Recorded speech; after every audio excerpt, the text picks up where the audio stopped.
Nimepata taarifa kwamba katika mipango yenu ya kuimarisha zaidi elimu katika chuo chenu hichi, mmewasilisha mapendekezo yenu kwa Wizara ya Elimu, Sayansi na Teknolojia yanayolenga uanzishaji wa maabara za sayansi kwenye kada 7 za Chuo Kikuu hichi Huria. Lengo lenu nimeambiwa ni kuimarisha ufundishaji wa masomo ya sayansi ambayo ni muhimu kwenye ujenzi wa nchi yetu kiuchumi na viwanda.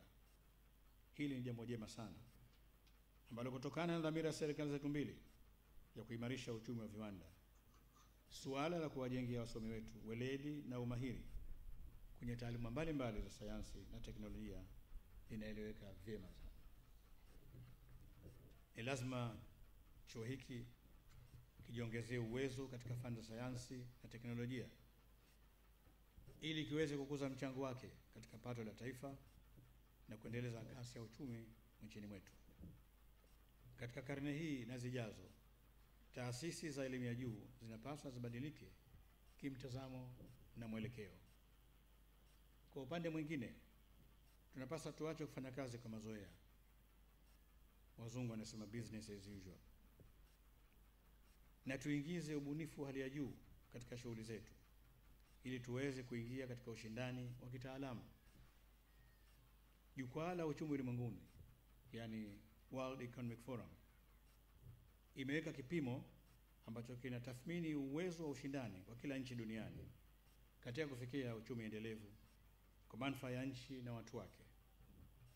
Kipimo hicho kinajulikana kwa lugha ya Kiingereza kama Global Competitiveness Index, yani GCI, nacho kina mihimili 12 inayotumika kama viashiria vya kupima utekelezaji wa kila nchi. Miongoni mwa mihimili hiyo ni mihimili 5 ambapo unahusu ubora wa elimu ya juu na mafunzo bora katika nchi, na muhimili wa mwisho, yani 12, unahusu swala la ubunifu. Hii ina maana kwamba katika utendaji wetu kwa upande wa taaluma ni lazima tuweze kutoa elimu ya juu iliyo bora pamoja na ubora wa mafunzo yenyewe. Kadhalika tunapaswa tubuni mbinu na mikakati mbalimbali katika nyanja tofauti za utendaji wetu. Kwa mantiki hii, vyuo vyetu vikuu vinalazimika kuzimarisha programu zao ili ziendane na wakati tulionao sasa na vile vile ziweze kukidhi mahitaji ya hapo baadaye. Mheshimiwa Mkuu wa Chuo na wageni walikwa,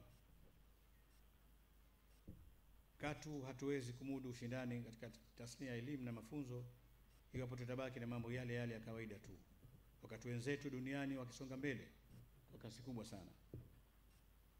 Tutakapoweza kuyafanya kazi mihimili hiyo miwili iliyomo katika kipimo cha ushindani cha ulimwengu, basi hapana shaka hata ile changamoto ya udahili mdogo tutaiepuka, kwa sababu ubora na umahususi wa programu na mafunzo tutakayotoa yatawavutia wanafunzi wetu wengi zaidi ili waje wajiunge na chuo hiki.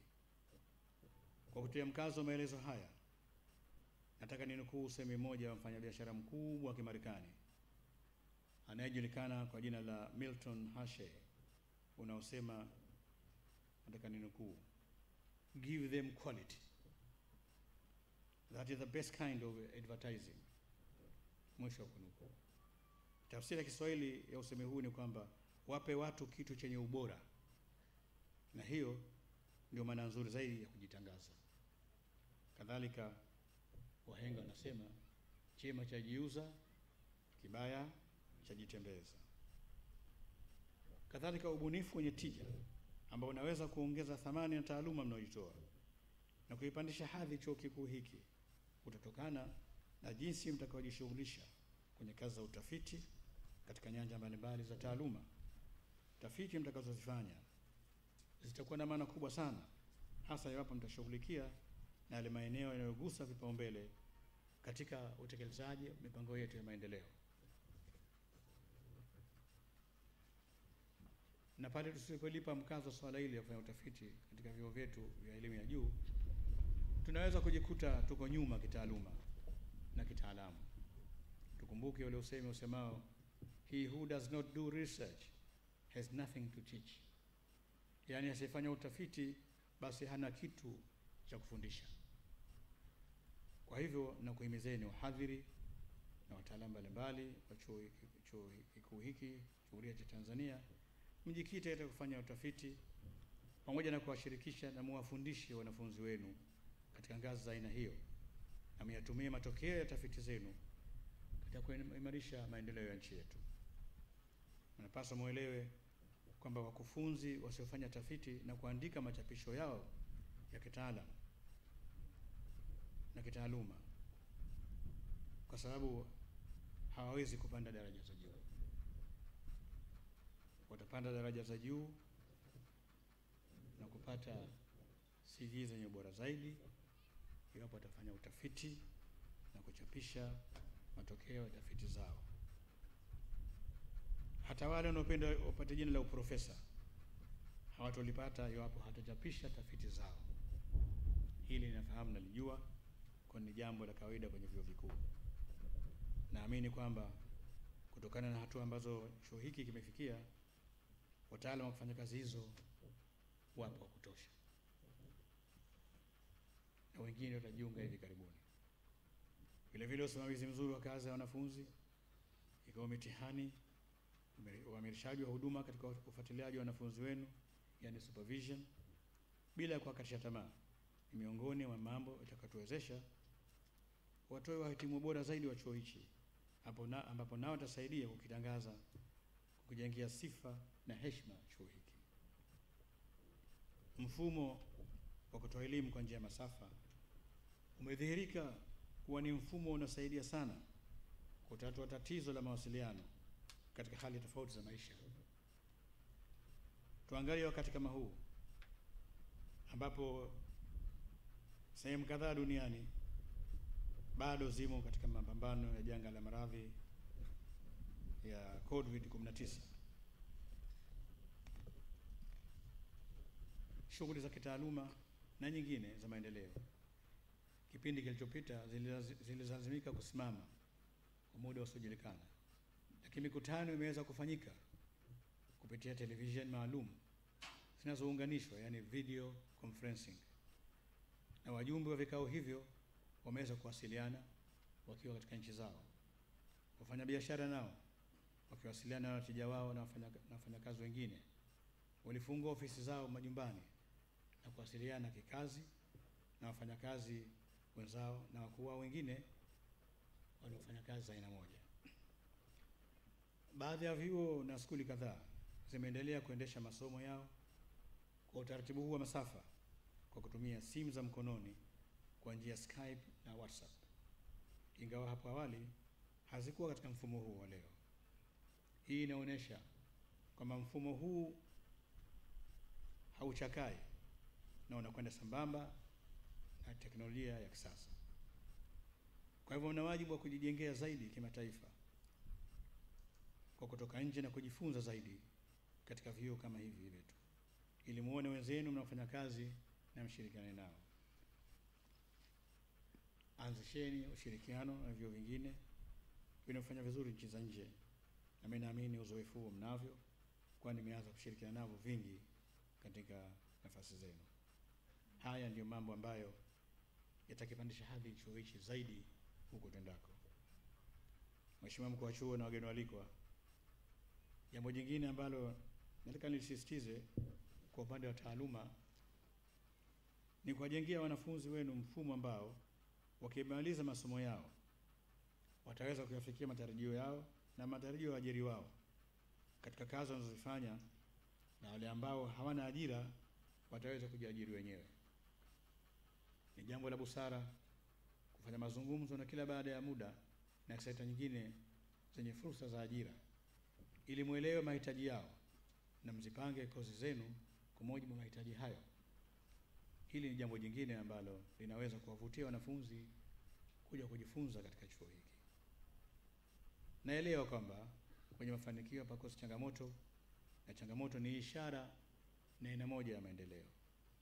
Kwa hivyo ni wajibu wa chuo kuangalia zile changamoto ambazo zimo katika uwezo wenu, msitafute njia ya kuzitatua ili zibadilike kutoka kwa changamoto na ziwe sehemu ya maendeleo. Kwa zile ambazo zitahitaji msaada wa serikali kuu, basi mtazowasilisha huko serikali kuu kwa utaratibu uliopo.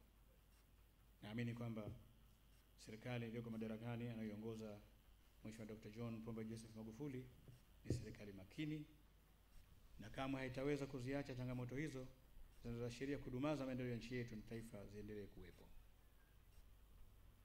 Mheshimiwa Mkuu wa Chuo na wageni waalikwa wenzangu, kama nilivyosema hapo mwanzo katika hotuba yangu hii kwamba chimbuko la chuo hiki linatokana na fikra za hayati Mwalimu Julius Kambarage Nyerere, baba wa taifa la nchi yetu, na kwa hivyo ni wajibu wetu chuo hiki sasa kiendeleze fikra za mzee wetu huyo kwa kuenzi na kuendeleza urithi wake. Wakati wa utawala wake, Mwalimu Nyerere alidhamiria kujenga umoja na mshikamano wa taifa letu la Tanzania lililokuwa na makabila mengi yenye lugha tofauti. Kwa kuitekeleza dhamira yake hiyo kwa vitendo, yeye aliamua kuifanya lugha ya Kiswahili kwa chimbuko, kwa ni chombo kikuu na kuyanganisha makabila yote. Uamuzi kama huo nao alichukua hayati mzee wetu Mzee Abeid Amani Karume mara baada ya mapinduzi kwa kule Zanzibar. Na leo tumeweza kuimarisha lugha yetu ya Kiswahili ndani ya nchi yetu na vile vile kuitangaza nje ya mipaka yetu. Mafanikio tunaendelea kuyapata katika kukikuza Kiswahili katika ngazi ya taifa na kimataifa lazima yaungwe mkono na vyuo vyetu vikuu vilivyomo nchini. Sisi wa Tanzania ndio wenye lugha hii. Kiswahili ni lugha yetu, na kwa hivyo tufanye juhudi za maksudi katika kuona kwamba tunakitumia na tunakifundisha ipasavyo. Kuna mabaraza mawili ya Kiswahili nchini mwetu, yaani Baraza la Kiswahili la Tanzania Bara BAKITA na Baraza la Kiswahili la Zanzibar BAKIZA. Mabaraza haya mawili yanapaswa kufanya kazi pamoja kwa maelewano ya karibu, kwa sababu lengo letu sote ni moja: kuikuza lugha yetu ili iwe kivutio kwa wengi, waipende lugha hii na wajifunze na kuijua na waitumie kwa umahiri mkubwa na kwa usahihi. Vyuo vyetu vikuu vinaweza kushirikiana na mabaraza haya katika kuendeleza Kiswahili ili kiweze kufika mbali zaidi kuliko kilivyo leo. Ni wazi kwamba Chuo Kikuu Huria cha Tanzania kikiweka mkazo katika kufundisha Kiswahili kwa mfumo wenu wa masafa, basi lugha yetu hii itazidi kunawiri, itapanuka na itazidi kuwa imara zaidi. Mheshimiwa Mkuu wa Chuo na wageni waalikwa, wahenga wamesema kuzimika kwa koleo sio mwisho wa uhunzi, kwa maana ya kwamba elimu haimaliziki kwa msomi kumaliza masomo yake ya degree ya mwanzo, ya pili au ya tatu, kwa sababu katika kuendelea kusoma na kujifunza ndipo tutakapoweza kuyaelewa mazingira yetu na maendeleo ya ulimwengu kwa jumla.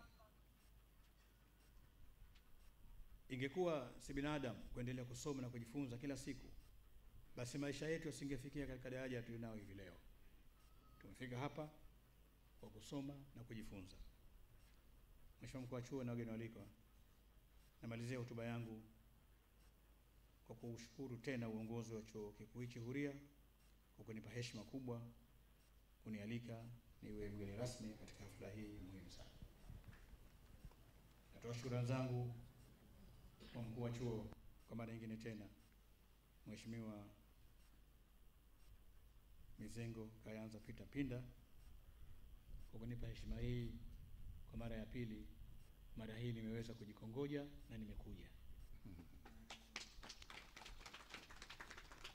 Kadhalika natoa shukrani kwa walikuwa wenzangu wote, wanajumuiya ya chuo hiki, pamoja na wahitimu, maofisa wa vyombo vya ulinzi na usalama, wenzetu wa vyombo vya habari, pamoja na wengine wote ambao tumekuwa pamoja muda wote katika kusherehekea mahafali haya.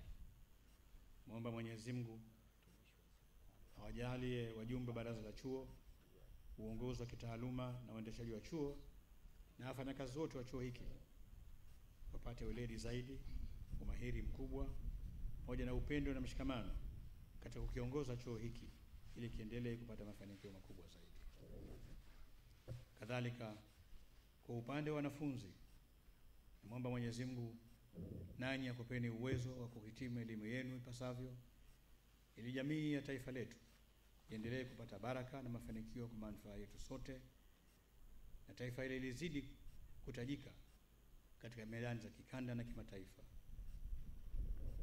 Mheshimiwa Mwenyekiti, Mheshimiwa Mkuu wa Chuo na viongozi wote mliopo huko meza kuu, nataka niwaulize wahitimu wanaohitimu leo wote swala moja, lakini sitahitaji swala hilo nipate jibu leo, ili nataka wale wote wanaohitimu walichukue swala hilo wakalifanyie kazi. Ni swala au ni changamoto? Niye mtaamua. Chuo kimewatunuku tunzo ya thamani ambayo mnaondoka nayo hapa kwa furaha kubwa leo, kila mtu na shahada yake, astashahada au shahada. Je, nyinyi kwa upande wenu mtaitumiaje tunzo hiyo ili chuo na jamii kwa ujumla ifaidike na furaha yenu hiyo, nayo jamii ifurahi? Hilo ndio swali langu. Msilijibu leo, kalitafakarini, halafu mlijibu katika maisha yenu kila siku na namna kufanya kazi. Na kutakieni washiriki wote wa mahafali haya ya 39 ya Chuo Kikuu Huria cha Tanzania mfurahi sio na kifani, furaha yenye mizani kubwa, furaha kubwa, kwani leo ni sikukuu kwenu. Kwa nini sikukuu? Sikukuu ni siku mtu anafurahi, na nyie leo kwenu ni furaha, kwa ni sikukuu yenu.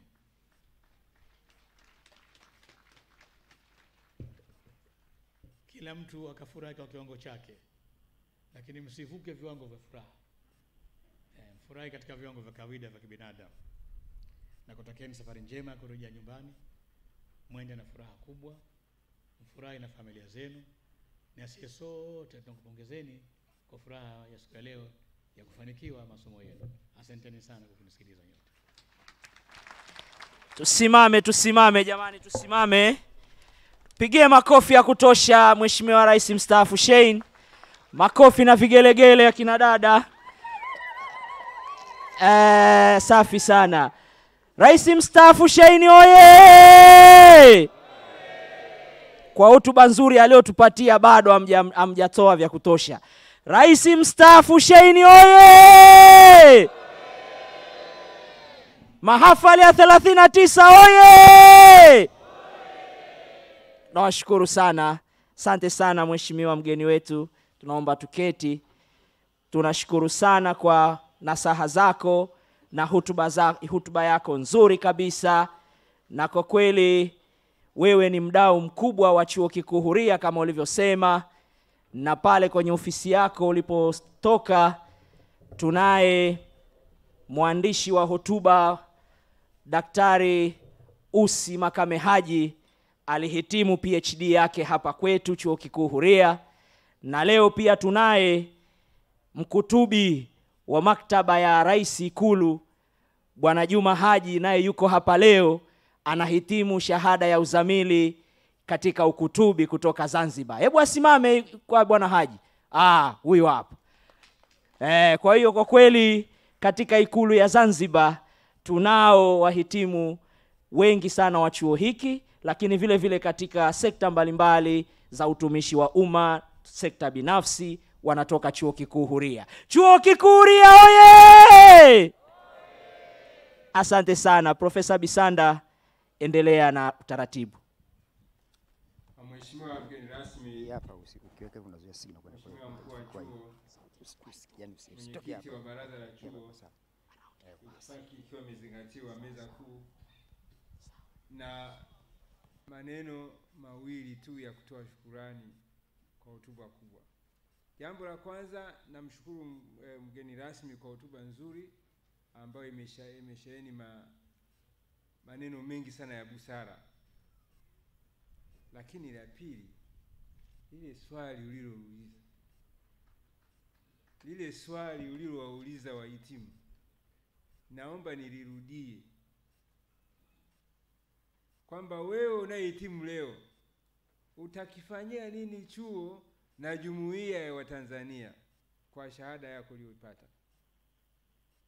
Endelea kutafakari majibu, na amesema kwamba ujibu kwa maisha yako, kwa hiyo kwa vitendo. Asante sana mgeni rasmi kwa swali zuri.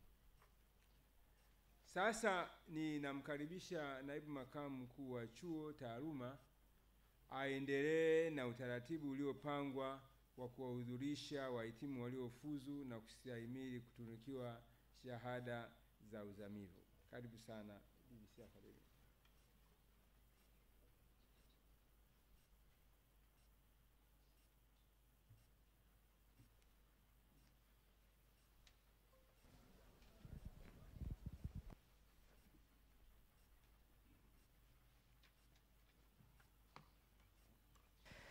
Huyo ni Profesa Deus Ngaruko, naibu makamu mkuu wa chuo taaluma, ambaye sasa anaendelea na utaratibu wa kuwahudhurisha wahitimu kama ulivyopangwa. Profesa Deus Ngaruko, karibu sana. Mheshimiwa mkuu wa Chuo Kikuu Huria cha Tanzania, katika mahafali haya 39 ya Chuo Kikuu Huria cha Tanzania, jumla wa wahitimu 21 wamefuzu na kustahili kutunukiwa shahada ya uzamivu ya udaktari wa falsafa, yani Doctor of Philosophy ya Chuo Kikuu Huria cha Tanzania. Kati yao wanaume ni 16 ambao ni sawa na 81%, na wanawake ni 5 ambao ni sawa na 19%. Kabla ya kuwahudhurisha mbele yako, naomba nikutajie mada ya utafiti ya kila mmoja wao. Wa kwanza ni Ali Amur Rashid, kutathmini mtindo na dhamira katika riwaya za Euphrates Kezilahabi na Mohamed Suleiman. Huu ni utafiti linganishi. Wa pili ni Ali Nasra Habib, athari za mofu ambulishi katika uundaji wa vitenzi vya Kisambaa. Watatu, Antipas Deogracius Masawe, the determinants of internal audit functions effectiveness of DSC listed companies in Tanzania, moderation effect of audit committee. Wanne, Dionis Joseph Ndolage, the effect of credit facilities on maize productivity of smallholder farmers in Sumbawanga rural and Mbozi districts in Tanzania. Watano, George Buhembere Kalmire, the influence of customer relationship management on customer potential retention in the telecommunication industry in Tanzania, a case study of Vodacom company. Wasita, Godfrida Clement, identification of entomological and anthropological drivers for persisting high malaria transmission in Ruangwa district in Tanzania. Wasaba ni Harenimana Jean Paul, utilization of education management information system for enhancing effective school management, a case study of schools of excellence in Nyarugenge district in Rwanda. Wanane, Kasema Romain, the impacts of small and medium enterprises capability on business performance of Rwanda manufacturing companies. Watisa, Kingwara Robert Adawo, the influence of corporate social responsibility disclosure on financial performance of companies listed on the Nairobi Securities Exchange in Kenya. Wakumi, Magasi Chacha, the effect of succession planning on the survival of family-owned manufacturing firms in Dar es Salaam region. 11, Malipula Ann George, the principle of best interests of a child in the context of children in conflict with the law in Tanzania mainland. Wa 12, Mary Ivan Joseph, the place of e-reference services in university teaching, learning, and research. The case of University of Dar es Salaam and Mwenge Catholic University Libraries in Tanzania. Wa 13, Mofuga Simbalimile, the influence of leadership attributes of heads of secondary schools on the students' academic performance in selected secondary schools in Tanzania, a case study of Mbulu district. Wa 14, Mubanga Clement Bernard, determination and proof of Tanzanian citizenship. Wa 15, Noel Julius Tawigaya, the impact of teacher educators' professional ethics practices on student teachers in teacher training colleges in Mbeya region. Wa 16, Prosper Ansifrida, gender differences in teaching and learning using information and communication technologies at the Open University of Tanzania.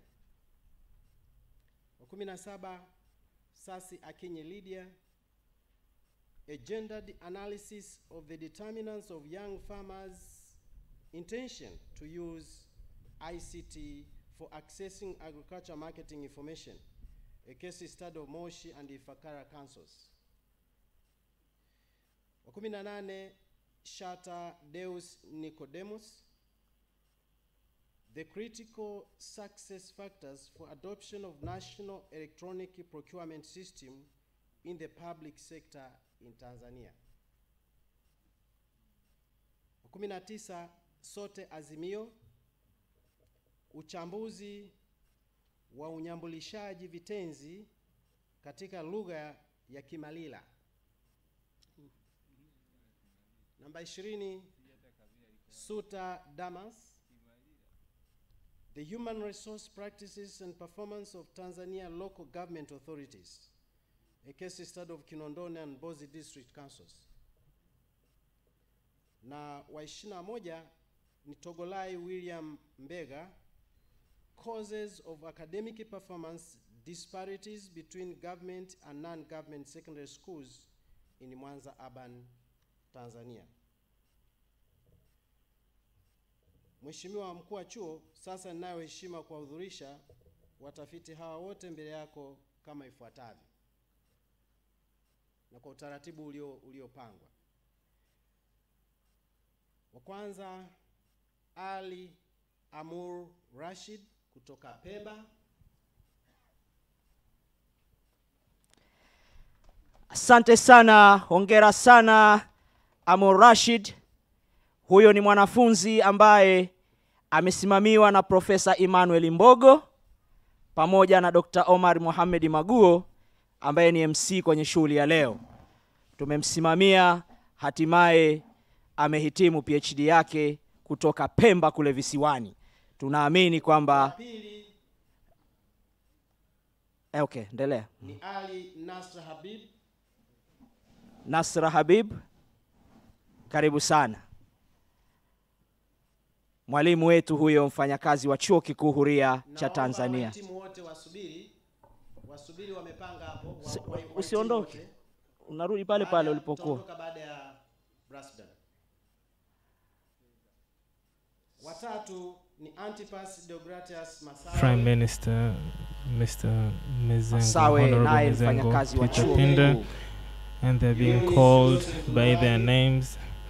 And if you've just joined us, the event was opened by the Vice Chancellor of the Open University of Tanzania, then Professor Rokiza Mukandara, who is the President of the Senate, also came and gave his speech.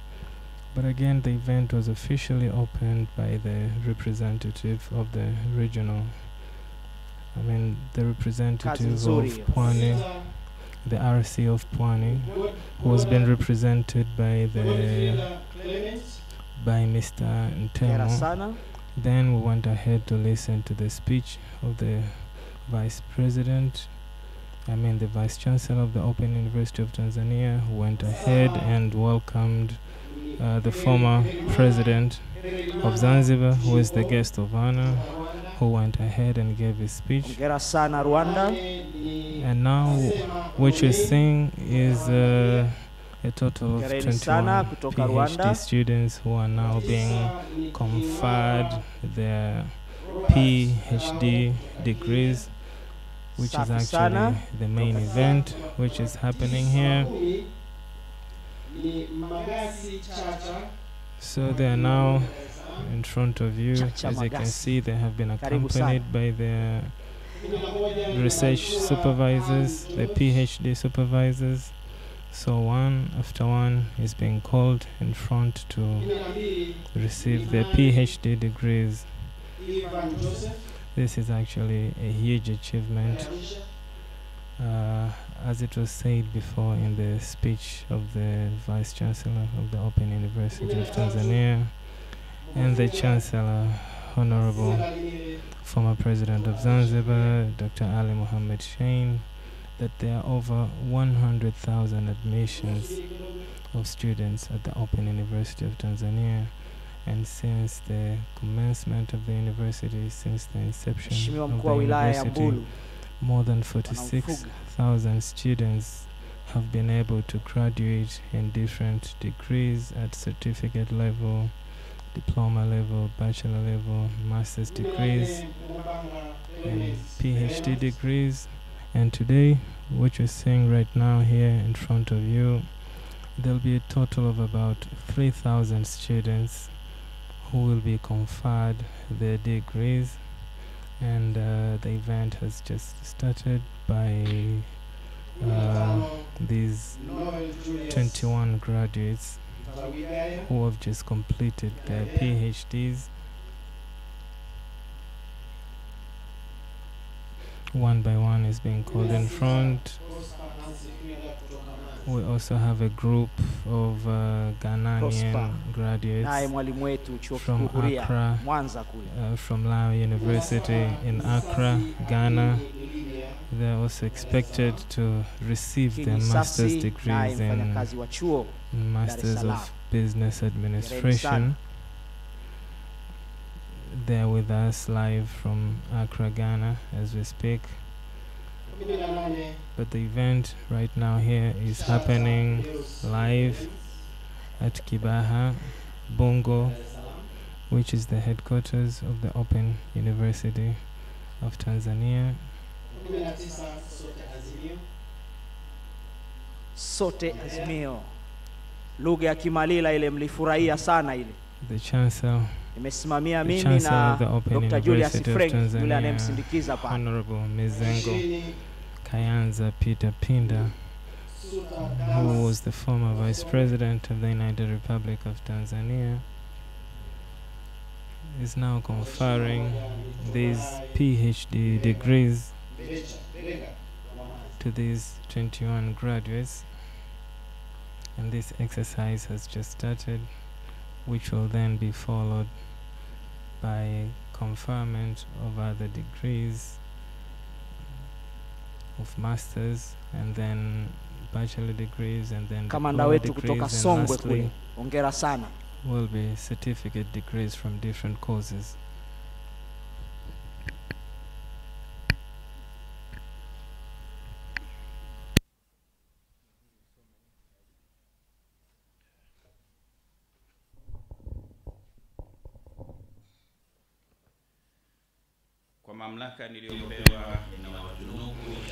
And now Honorable Mizengo Kayanza Peter Pinda is officially conferring the PhD degrees of these 21 PhD graduates that you're seeing in front of your screen right now.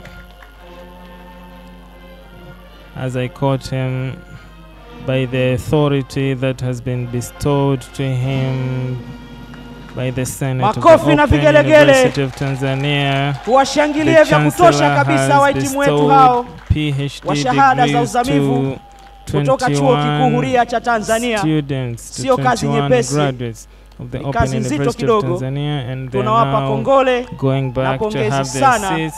kwa kazi They have nzuri. been accompanied by Hongereni, the hongereni, research hongereni sana. supervisors. They're Uhudhurishaji very huu happy unafuatiliwa moja kwa taking moja back their seats. katika mtandao wa Zoom kwa wanafunzi wetu ambao wako Ghana.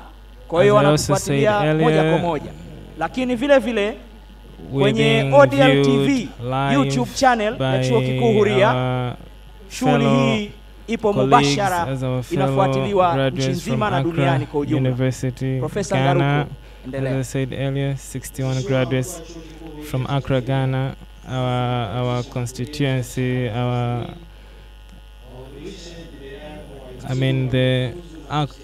the Lawe University, the Lawe Open University from Ghana. 61 students are also expected to receive their degrees. So after these 21 PhD students being conferred their PhD degrees, what is following next is other students who will also be given their master's degrees.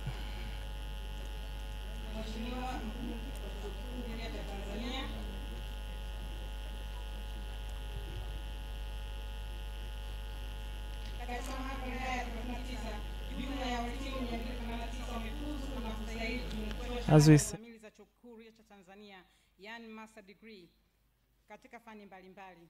Kati yao wanaume ni 199 ambao ni sawa na 69% na wanawake ni 90 ambao ni sawa na 31%.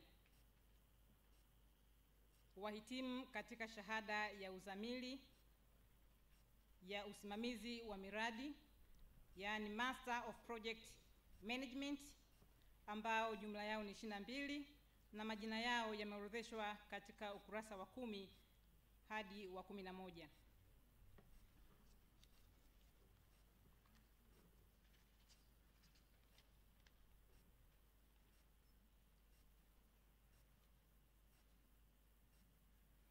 Wahitimu 32 katika shahada ya uzamili katika uongozi wa biashara, yani Master of Business Administration, ambao majina yao yameorodheshwa katika ukurasa wa 11 hadi wa 12. so what follows next, as I said earlier, are master's degrees graduates, masters of project management, masters of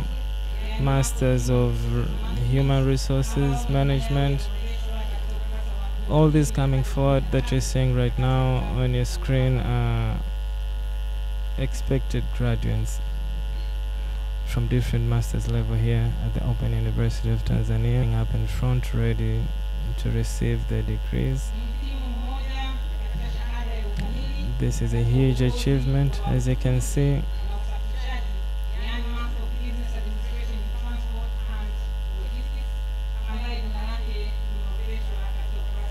Unfortunately, these will not be mentioned by name one after one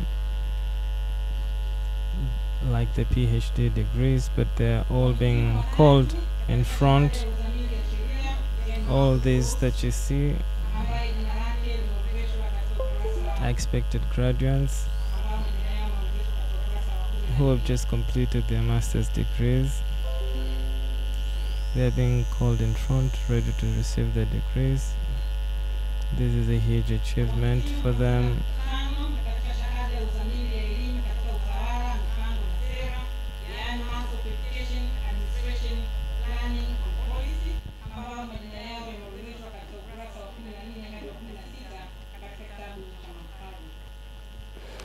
Our dear viewers on YouTube channel, our ODL TV, which is being broadcasted live on YouTube. We are live from Kibaha at the headquarters of the Open University of Tanzania, here in Bongo grounds, to witness the 39th graduation of the Open University of Tanzania, whereby a total of 3,000 students, 3,000 graduates will be provided with their degrees from different levels. We have just witnessed 21 graduates of PhDs being given their degrees. And now what you're seeing right now in front of your screen are expected master's graduates. And the Chancellor of the Open University of Tanzania is going to confer their master's degrees in different fields and different courses.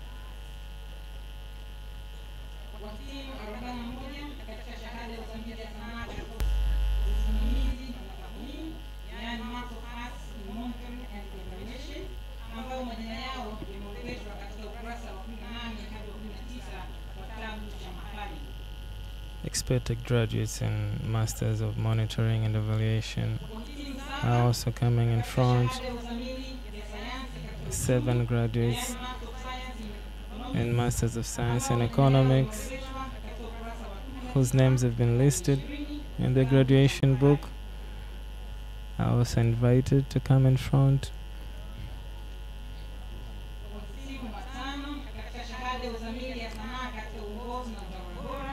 5 graduates in Masters of Arts in Governorship are also welcomed in front. We also have 6 graduates in Masters of Science in Environmental Studies whose names have been listed in page 20 of the graduation book are also invited to come front. 6 graduates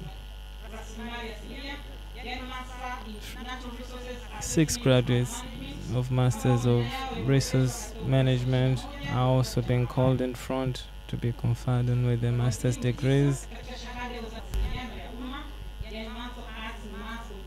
We also have 9 graduates of Masters of Arts in Mass Communication whose names have been listed in the graduation book have also been called in front. I see Mr. Pasco Sholotete, Assistant Commissioner and Director of Communications from TANAPA, Miss Eti Kusiluka, Christina Mponji, Jacqueline Moshe, and many others who have just completed their master's degrees in mass communication have also been called in front, ready to receive their master's degrees.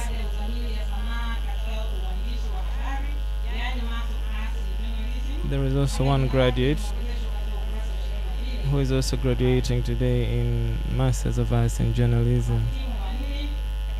He's also coming forward.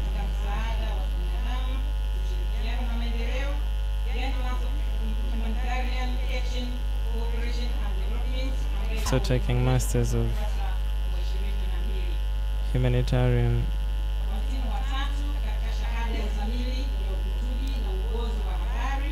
I also been called in front. Shortly, dear viewer of our YouTube channel, what you're seeing right now on your screen are master's students being called in front of the Chancellor so that they should be provided with their master's degrees. The procedure is, as you can see, all expected graduates, literally they're not graduates yet until the degrees have been conferred upon them by the Chancellor of the Open University of Tanzania. So the procedure is they are not supposed to put on their hats until the degrees have been conferred upon them. That is why you see all of them putting off their caps, and immediately after the degrees have been conferred upon them, they will put on their hats, signifying that they are already masters holders. They are already masters in their respective fields. And now, after mentioning all the names of the people who are expected to receive, and now the Chancellor of the Open University of Tanzania, Honorable Pinda, is now officially announcing that with the authority that has been given to him by the Senate and the Council of the Open University of Tanzania, he has officially bestowed the master's degrees from different courses in different fields that have been Tuwapigie makofi ya studying. kutosha wahitimu hao wa shahada za uzamili. Shangilieni basi na nyewe wenyewe. Master's degrees. Ongereni sana kwa kazi nzuri. Dear viewers of our YouTube channel, tunawaomba sasa mrejee kwenye as I told you before, kwa utaratibu kabisa.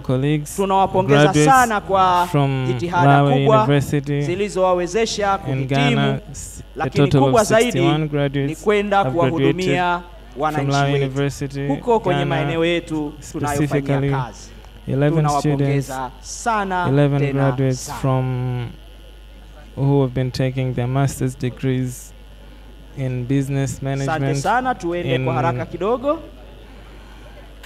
In Lao University, Ghana, we are very happy to have them. Although they are not here, but I'm sure that they are viewing us live on our YouTube channel.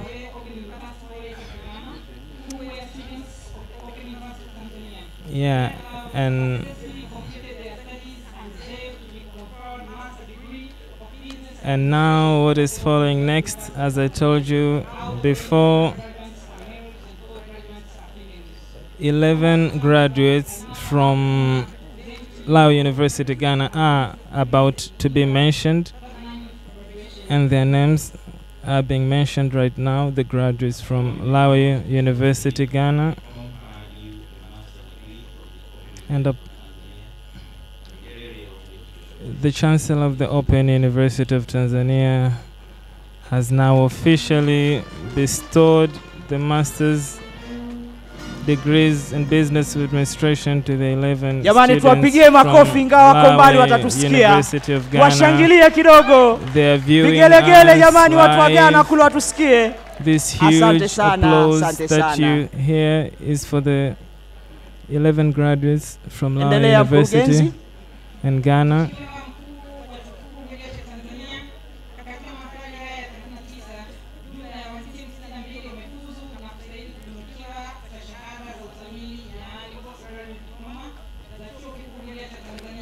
The Director of Postgraduate Studies continues with mentioning names of more students from different courses who are also graduating in their master's degrees.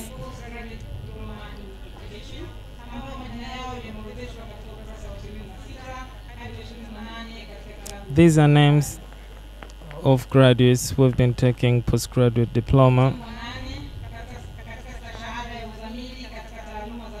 8 graduates in postgraduate diploma in business studies, as their names have been listed in the 28th page of the graduation book. They are now being called in front.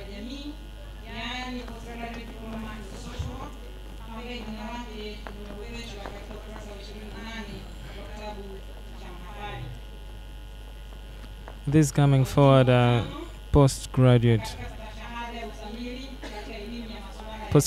graduates. These are students who have been taking postgraduate diplomas in various courses at the Open University of Tanzania. There are not many. There are only 3. Only 3 are present here. And the director is kindly asking the Chancellor to bestow their postgraduate diplomas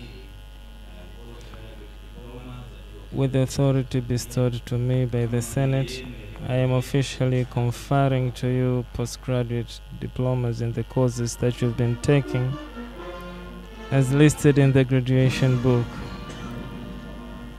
Tuwapigie makofi jamani hao wahitimu wa postgraduate diplomas for these three Chuo Kikuu Huria cha postgraduate Tanzania.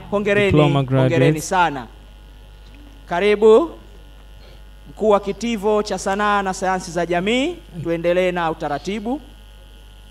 The Dean of Faculty of Arts and Social Sciences, Dr. Felician Mutasa, has taken to the podium to mention the 185 names of students who have graduated in different bachelor degrees. We have 123 men, which is equal to women are only 34%.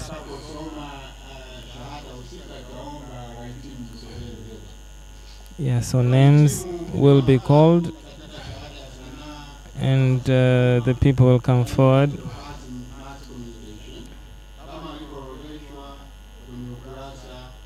We have graduates from Bachelor of Arts in Mass Communication.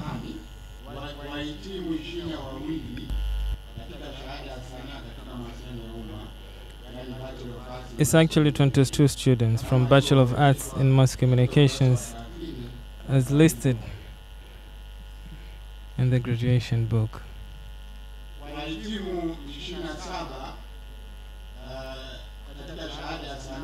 We also have 27 graduates from Bachelor of Arts in Sociology.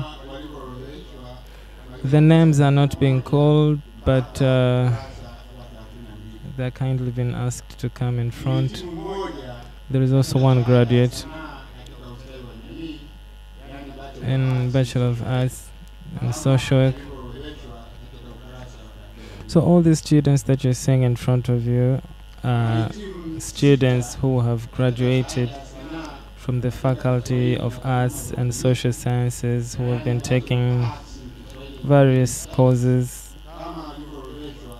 in programs of mass communication, sociology, social work.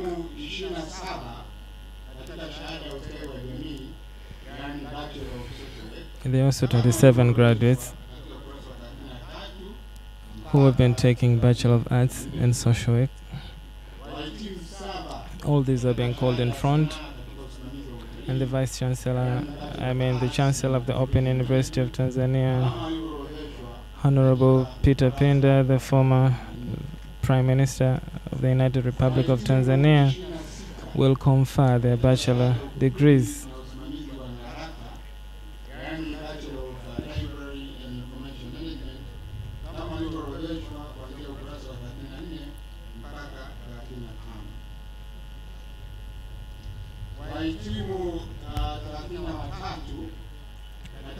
So 3 graduates are being called in front.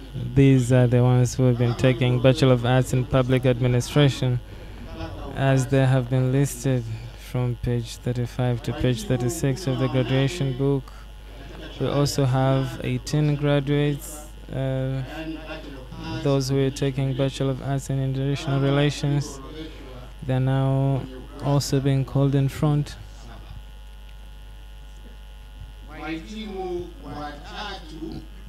We also have 3 graduates who have been taking Bachelor of Arts in Natural Resources. They're also being called in front.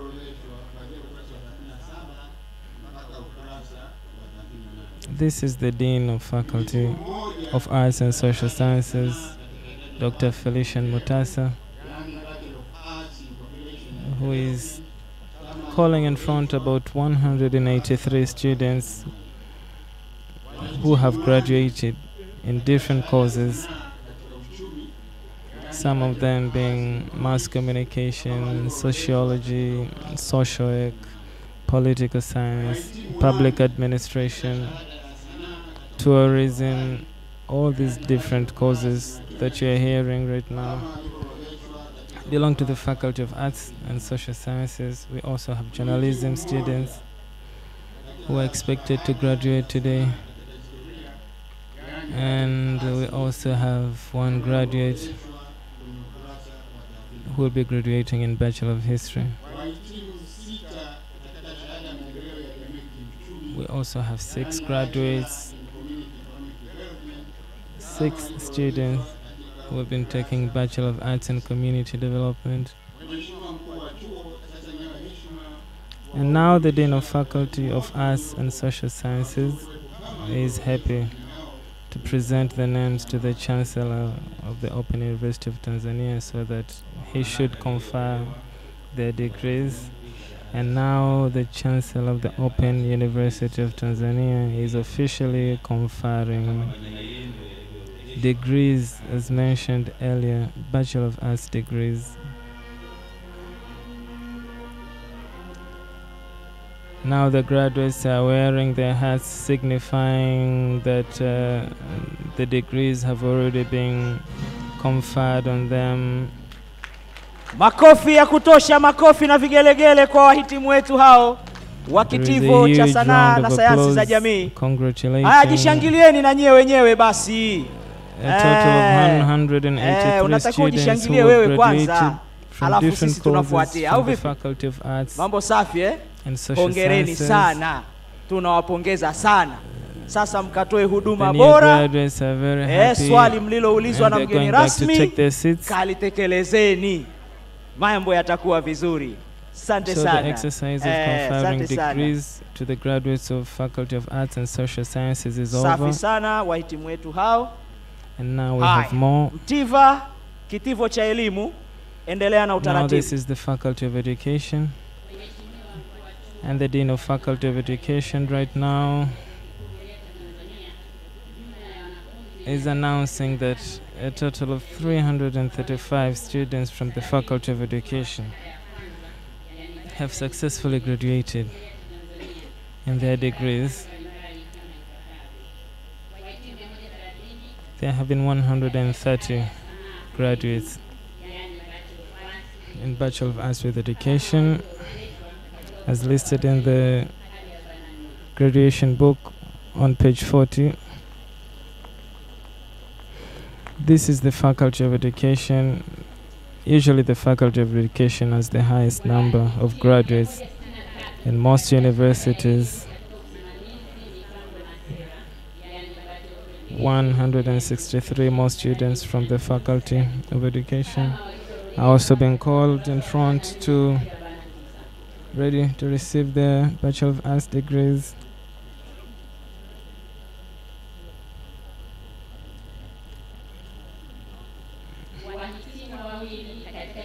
There are also 2 graduates in Bachelor of Education, as listed in the graduation book, are also being called in front. What you're seeing right now are students from the Faculty of Education randomly coming forward and lining up in front of the Chancellor, the Vice Chancellor, and other distinguished guests, ready to be conferred upon their degrees.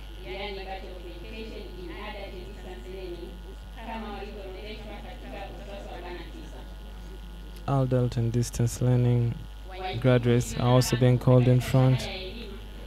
Other 23 graduates, Bachelor of Education and Special Education, are also being called in front. 15 graduates. 15 graduates are also being called in front.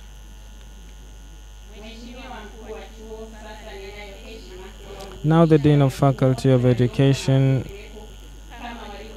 is asking the permission from the Chancellor of the Open University of Tanzania to present the names which have been mentioned.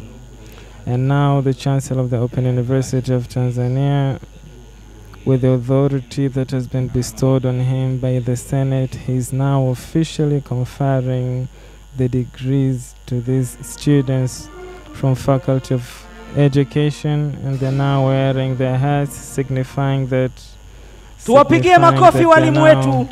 Holders walimu ni jeshi kubwa kama unavyoliona hapo. Walimu oye! Walimu safi! Haya, sasa mkafundishe vizuri kule mashuleni. Tumeambiwa sasa wahitimu wanatakiwa wapate ujuzi na sio kukariri na kukremu. Jukumu hilo tunaamini tumewaivisha vizuri. Sasa mkafanye hiyo kazi. Asante sana walimu. From different bachelor degrees from the Faculty of Education. Tuende kwa haraka kidogo. Are now going back to their seats. Haya. And now Mtiva kitivo cha biashara. Endelea na utaratibu. From the Faculty of Business. He is taken to the podium to read the numbers and the names of the graduates from the Faculty of Business. 193 graduates, 143 graduates are from Tanzania, and 50 graduates are from Ghana, as I told you before. These have successfully completed their bachelor degrees in business management. Those that you heard earlier were 11 graduates from the Faculty of Business who had successfully completed their master's degrees, and these extra 50 students are the ones who are taking their bachelor degrees. So from Lao University, Ghana, we have a total of about 60 students, 50 students who are now graduating in Bachelor of Business Management, and earlier on we had 11 students who had graduated in Masters of Business Management.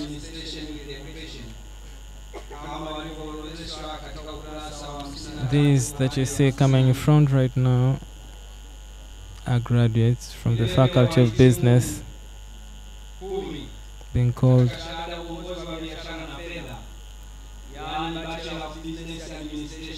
to receive their degrees.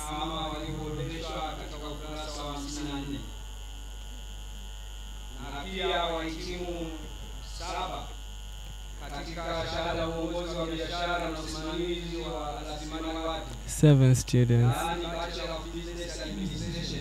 of Bachelor of Business Administration with Human Resources Management. They are also being called in front.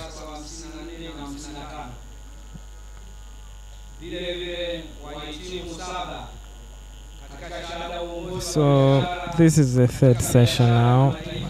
We first started by PhD students being called in front by their names and the names of their dissertation, the names of their, the titles of their research were read. And one by one, after being called their names and being accompanied by the research supervisors, were given their PhD degrees, then followed master's students.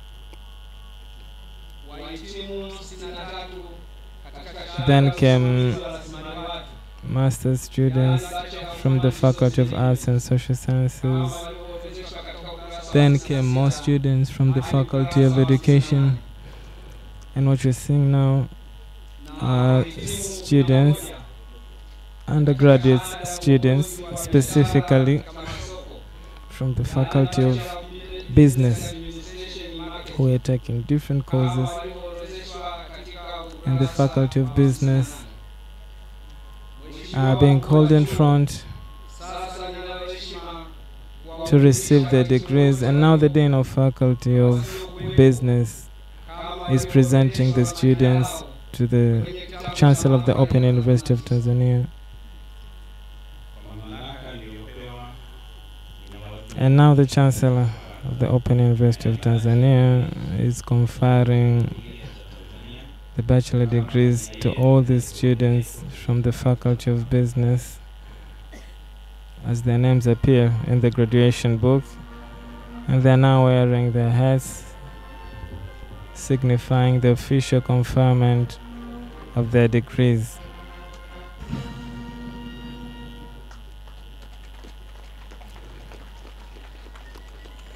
The exercise of conferring tuwashangilie vya kutosha jamani wafanya biashara wetu hao wana taaluma ya masuala ya biashara mkabuni miradi kule sasa tuweze kupata ajira.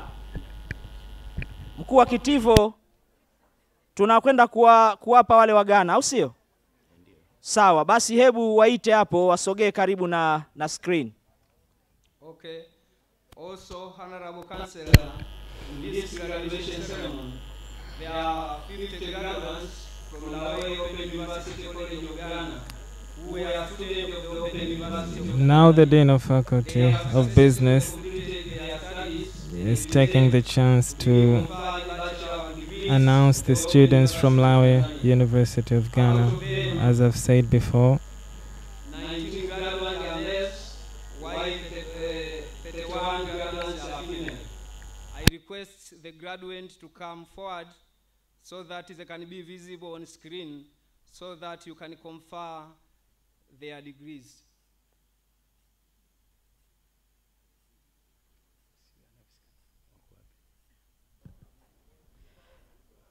Kwenye screen hapo wako vizuri sasa eh? Jenyi huko amwaoni. Profesa Bisanda wako tayari hapo? Okay, sawa. Mheshimiwa mkuu wa chuo. Sorry, I would like maybe to mention their specializations. So 9 graduates have graduated from Bachelor of Business Administration in Finance and Accounting, and then 24 graduates of the Bachelor of Business Administration in Human Resource Management, and then 15 graduates of the Bachelor of Business Administration and International Business Management, and 4 graduates of Bachelor of Business Administration in Marketing. Honorable Councillor, I now have honor to present to you all graduates as listed in the 39th graduation booklet. Upon the powers bestowed on me, I confer you a bachelor degree of the Open University of Tanzania in the areas of your specialization as listed in this graduation booklet.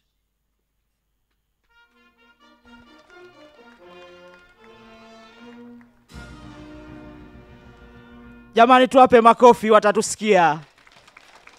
Asante sana, asante sana, asante sana. Haya, Mtiva, kitivo cha sayansi, karibu uendelee na utaratibu.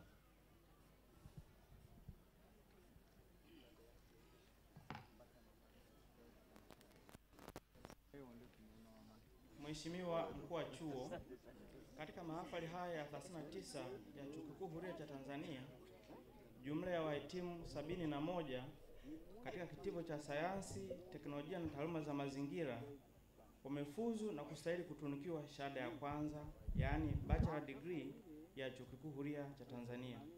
Kati yao wanaume ni 60 ambao ni sawa na 85%, na wanawake ni 11 ambao ni sawa na 15%. Wahitimu 10 wa shahada ya sayansi, yani Bachelor of Science, ambao majina yao yameorodheshwa katika ukurasa wa 62 wa kitabu cha mahafali. Naomba kama wapo wasogee mbele.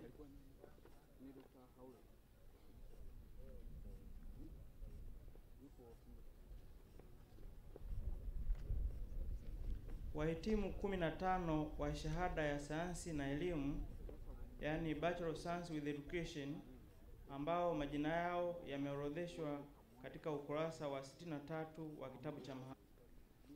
Wahitimu 23 wa shahada ya sayansi ya taaluma za mazingira, yani Bachelor of Science in Environmental Studies, ambao majina yao yameorodheshwa katika ukurasa wa 63 na 64. Wahitimu wawili wa shahada ya sayansi katika rasilimali ya nishati, yani Bachelor of Science in Energy Resources, ambao majina yao yameorodheshwa katika ukurasa wa 64 wa kitabu cha mahafali. Wahitimu 14 wa shahada ya sayansi katika teknolojia ya habari na mawasiliano, yani Bachelor of Science in Information and Communication Technology, ambao majina yao yameorodheshwa katika ukurasa wa 64 na 65. wahitimu wanne wa shahada ya sayansi katika usimamiaji wa taarifa, yaani Bachelor of Science in Data Management, ambao majina yao yameorodheshwa katika ukurasa wa 65. Wahitimu watatu wa shahada ya sayansi katika chakula na lishe, yaani Bachelor of Science in Food, Nutrition and Dietetics, ambao majina yao yameorodheshwa katika ukurasa wa 65.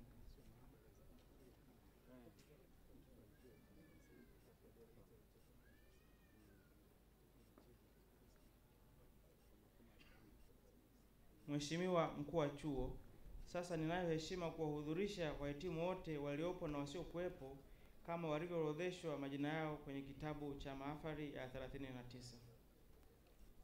Kwa mamlaka niliyopewa, ninawatunuku shahada za kwanza, yani bachelor degrees za Chuo Kikuu Huria cha Tanzania kama majina yenu yalivyoorodheshwa kwenye kitabu cha mahafali haya.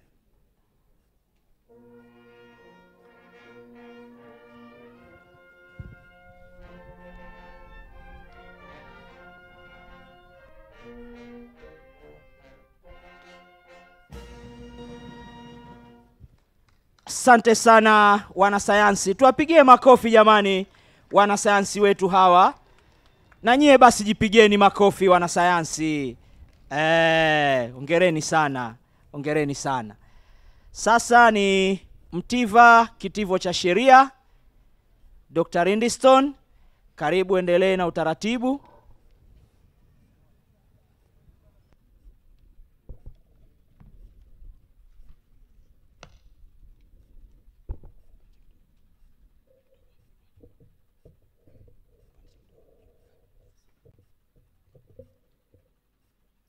Mheshimiwa Mkuu wa Chuo, katika mahafali ya 39 ya Chuo Kikuu Huria cha Tanzania, jumla ya wahitimu 104 katika kitivo cha sheria wamefuzu na kustahili kutunikiwa shahada ya kwanza ya sheria, yaani Bachelor of Laws ya Chuo Kikuu Huria cha Tanzania. Kati yao wanaume ni 89 ambao ni sawa na 86%, na wanawake ni 15 ambao ni sawa na 14%. Majina yao ni kama yalivyoorodheshwa katika ukurasa wa 66 hadi ule wa 70 wa kitabu cha mahafali. Naomba tusogee mbele.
Mheshimiwa Mkuu wa Chuo, sasa ninayo heshima kuwahudhurisha wahitimu wote waliopo na wasiokuwepo kama walivyoorodheshwa majina yao kwenye kitabu cha mahafali ya 39.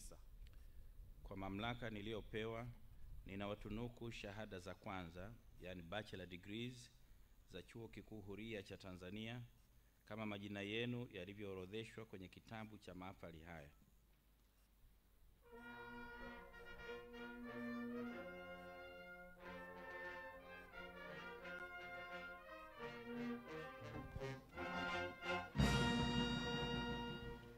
Asante sana wanasheria.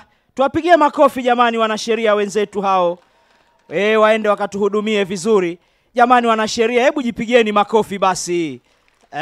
Hongereni sana kwa kazi nzuri. Sasa mkatumikie wa Tanzania na watu wote katika dunia katika masuala ya sheria. Tunawashukuruni na tunawapongeza sana. Mkurugenzi wa Taasisi ya Elimu Endelezi, Dr. Harriet Kihampa, karibu endelee na utaratibu.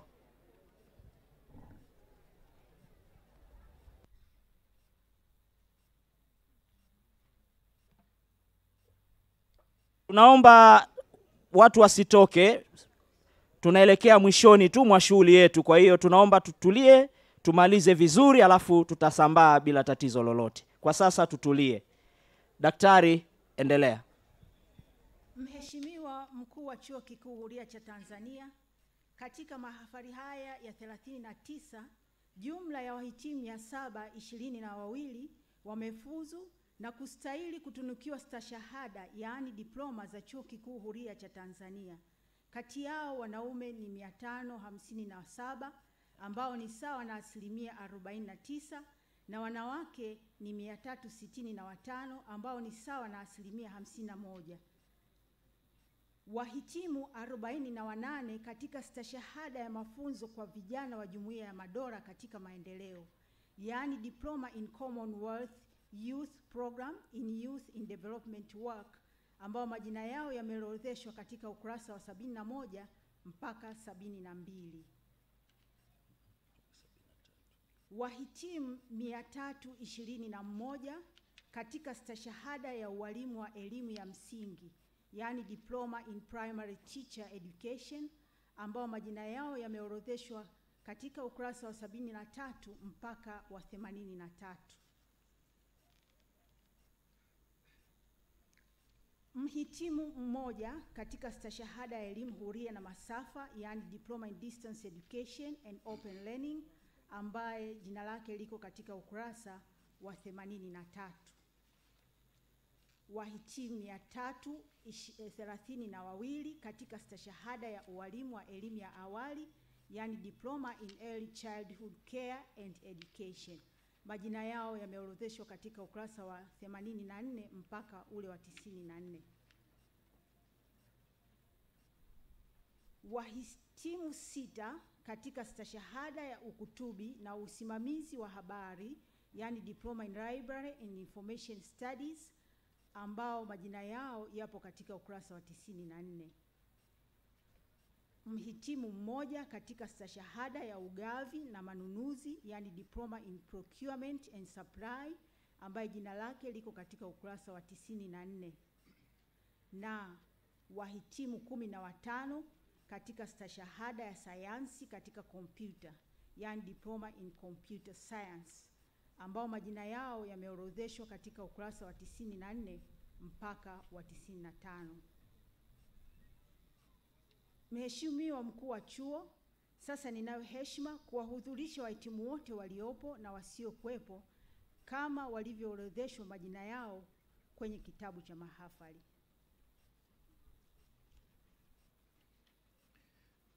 Kwa mamlaka niliyopewa, ninawatunuku stashahada, yani diplomas za Chuo Kikuu Huria cha Tanzania kama majina yenu yalivyoorodheshwa kwenye kitabu cha mahafali haya.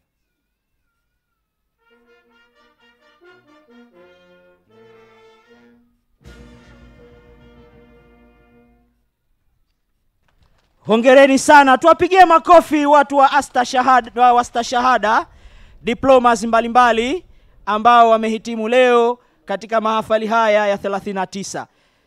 Tunao walimu pale wa kutosha kabisa. Hebu jipigieni makofi basi. Haya, mkafundishe watoto wetu kule vizuri kabisa.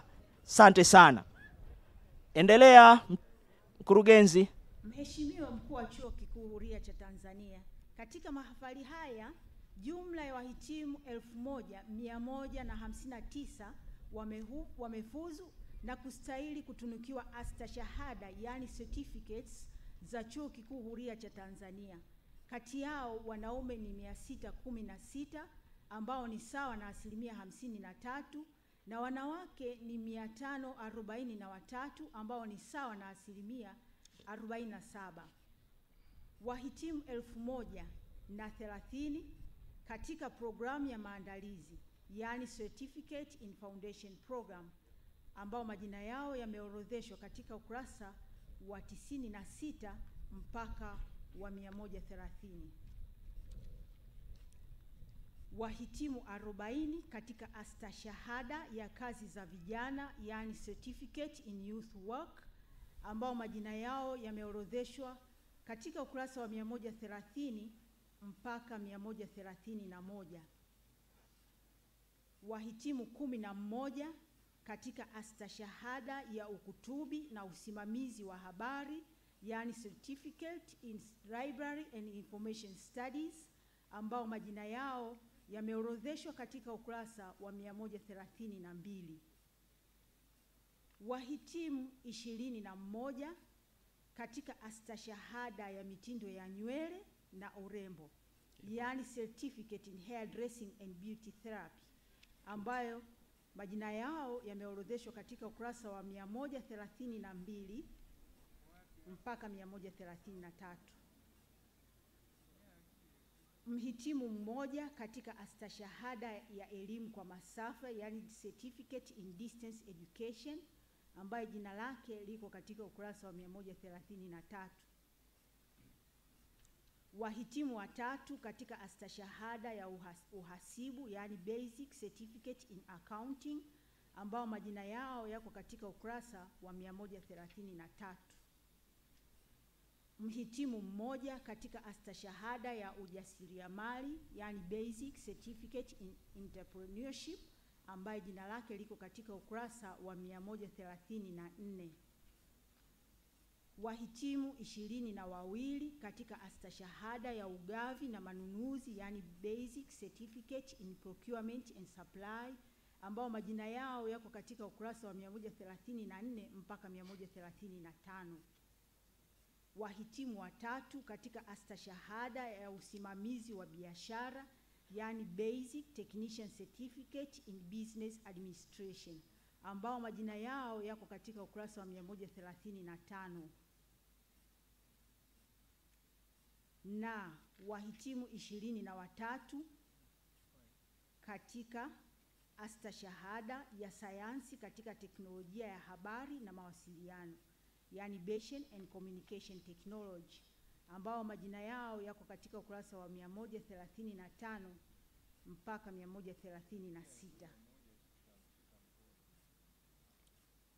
Mheshimiwa Mkuu wa Chuo, sasa ninayo heshima kuwahudhurisha wahitimu wote waliopo na wasiokuwepo kama walivyoorodheshwa majina yao kwenye kitabu cha mahafali ya 39. Kwa mamlaka niliyopewa, ninawatunuku astashahada, yani certificates za Chuo Kikuu Huria cha Tanzania kama majina yenu yalivyoorodheshwa kwenye kitabu cha mahafali haya.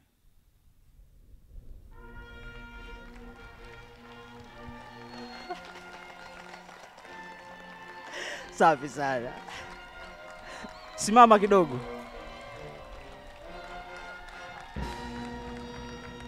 Nenda. Jamani, tumpigie makofi ya kutosha.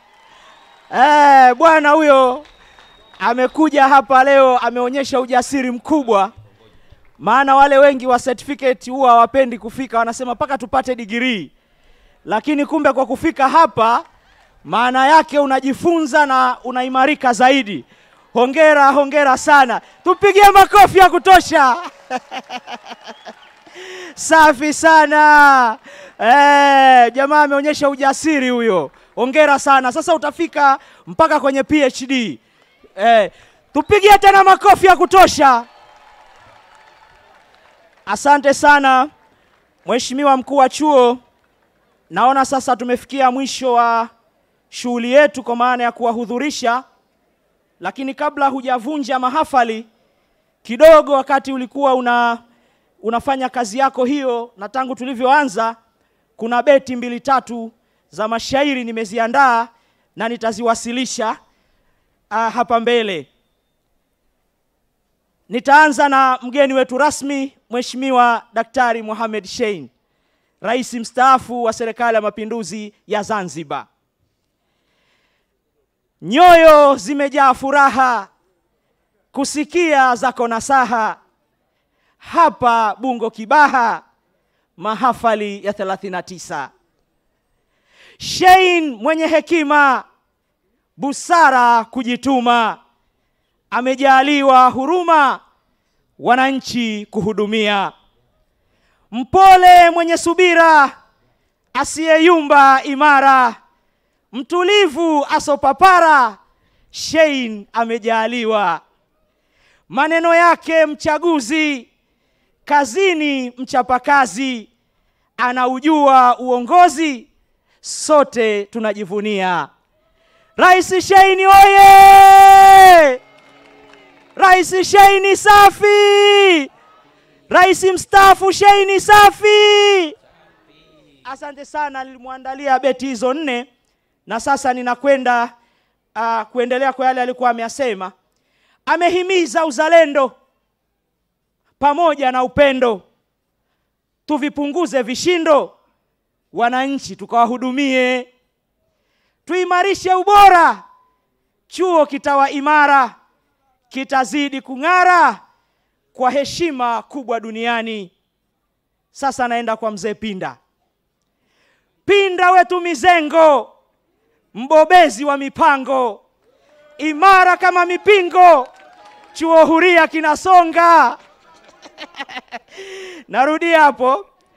Pinda wetu mizengo, mbobezi wa mipango, imara kama mipingo, chuo huria kinasonga. Pinda ni mkulima na baba yake ni mkulima, na ndio maana ni mtoto wa mkulima, jina maarufu tunalolijua. Mtulivu katulia, shahada katunukia, sana tumefurahia, taifa tutenda litumikia. Mzee Pinda oye! Mzee Pinda safi! Nakuja kwa mwenyekiti wetu wa baraza, Mukandala Rwekaza, profesa mwenye kuweza, mbobezi sio kilaza, vema anatuongoza. Profesa Rwekaza, profesa mwenye kuweza, mbobezi sio kilaza, vema anatuongoza. Profesa mashuhuri, nguli tena mahiri, ni wazi sio siri, Mkandala ametulia. Mukandala oye! Asante sana. Nakwenda kwa Bisanda. Bisanda mwenye upendo, hana vingi vishindo, mpole sana wa mwendo, uadilifu ametulia. Hana makando kando, anaufuata mkondo, ukija na makando kando, chali anakupindua. Bisanda oye! Asante sana. Sasa nitamalizia na wanafunzi wa PhD. Nimewapa heshima kidogo, baadhi yenu nimewataja kwenye utenzi. Haya. Wahabiba binti Nasra, leo umekuwa imara, uso wako unang'ara, PhD umeibafua. Ninakuona mubashara, wa binti Habibu Nasra, mambo yako mukashara, uzamivu umezamia. Akinyi wasasi, umeketi kwa nafasi, huna chembe wasiwasi, uzamivu umetimiza. Nenda ukale nanasi, maembe na mafenesi, kwani leo umepasi, PhD umekandamiza. Ndolage mbobevu, leo hii mzamivu, amekuwa mkomavu, PhD kutunukiwa. Ndolage ni shupavu, hana chembe ya uvivu, leo anakula mbivu, PhD kaikamata. Ansi Frida Prosper, hakika wewe ni super, umejituma hukuogopa, PhD umeipakua. Amuru bin Rashid, hongera sana kwa juhudi, umefanya jambo jadidi, uzamivu kuhitimu. Umeupata ujuzi, nenda kapige kazi, na vijana ulezi, Pemba na pia Unguja.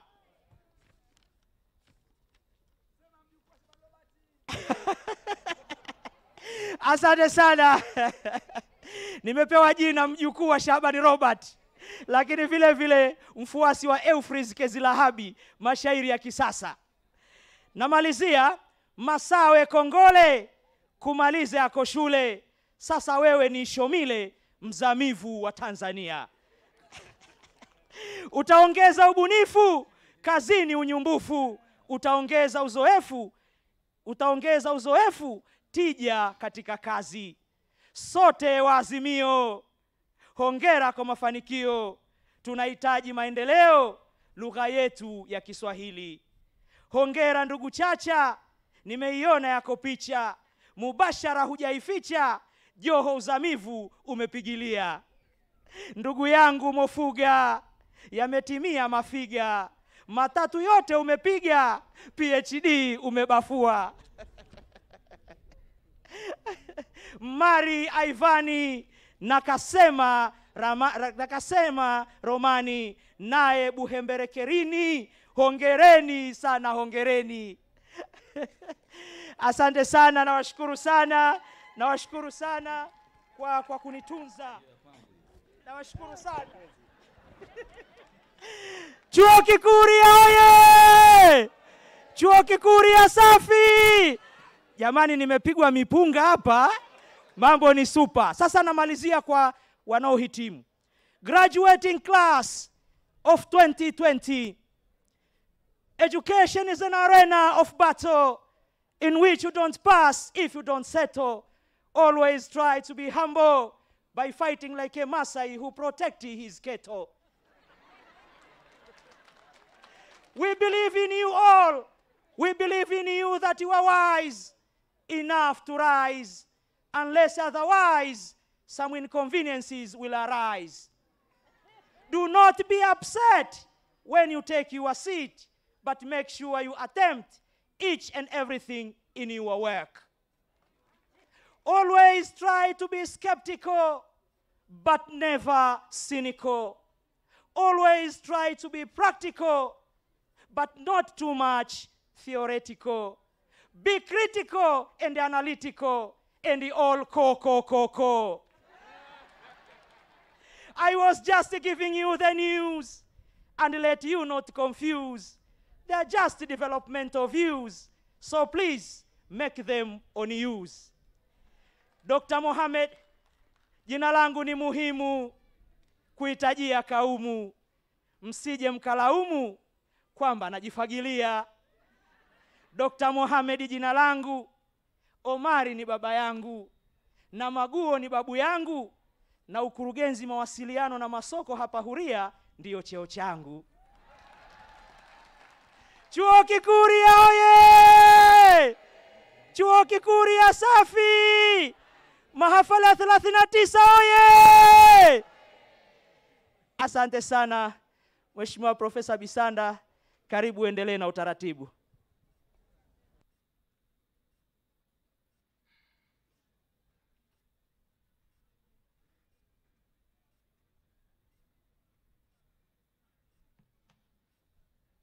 Niwapongeze sana wahitimu wote, Mheshimiwa mgeni rasmi, Mheshimiwa Chancellor, Mheshimiwa mwenyekiti wa baraza la chuo. Tunakaribia mwisho wa mahafali yetu, lakini naomba niseme neno moja kwa wahitimu. Wahitimu mmevalishwa kofia, mmejivalisha wenyewe kofia, lakini inaonekana wengine hawajui utamaduni wa hizi kofia. Naomba nieleze tena. Kabla hujagraduate, ushungi huu unakuwa mkono wa kulia. Kwa kama umekaa mkono wa kulia, ina maana hujagraduate. Baada ya kugraduate unakaa mkono wa kushoto. Na ndivyo Chancellor alikuwa anawavalisha, lakini alipowavalisha mkaenda mkabadilisha. Kwa hiyo ninaomba mrekebishe kofia zenu. Kama hujagraduate weka kulia. Lakini kama magraduate vaa kama nilivyovaa mimi, kushoto. Hii kofia inaruhusu kuvaa mbele au nyuma. Baada ya hapo nimkaribishe tena mkuu wa chuo aweze kufunga mahafali haya. Baada ya kumaliza kufunga, tutakuwa na session ya kupiga picha, alafu ndio tutatawanyika. Asanteni sana. Karibu Chancellor. Kwa mamlaka niliyopewa sasa, navunja mahafali haya ya 39 ya Chuo Kikuu Huria cha Tanzania.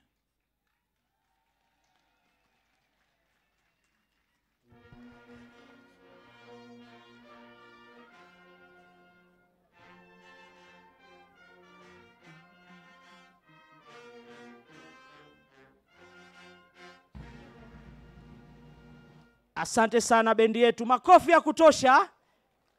Jamani, tunafunga sasa. Makofi ya kutosha. Mahafali ya 39 oye! Asante sana. Sasa tutasimama kwa ajili ya wimbo wa taifa. Alafu tukimaliza wimbo wa taifa, tutapata picha pamoja na viongozi wetu. Alafu tutaendelea na ratiba nyingine. Asante sana. Bendi yetu.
Asante sana brass band yetu. Tunashukuru sana, tunaweza kuketi sasa. Rukantabura na wenzako, naomba vile viti vya pale tuvisogeze hapa, vile vya mbele pale. Ushers wengine wote tu vilete mara moja hapo. Vije hapa kwangu nilipo. Vya mbele hivyo. Kwa haraka kidogo. Tunaigeuzaje pitch? Hivi. Tunaangalia kule. Sawa.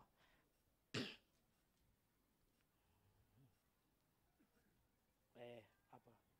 Si mbaya hapa. Hapa. Hivi.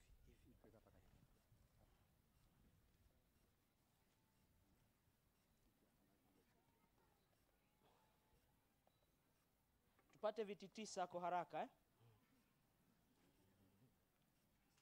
Hicho kitoe hicho. Hicho kirudishe hicho.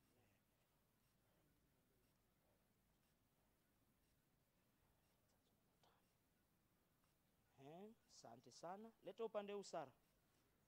Wewe kapo hapa. Sara lete huko.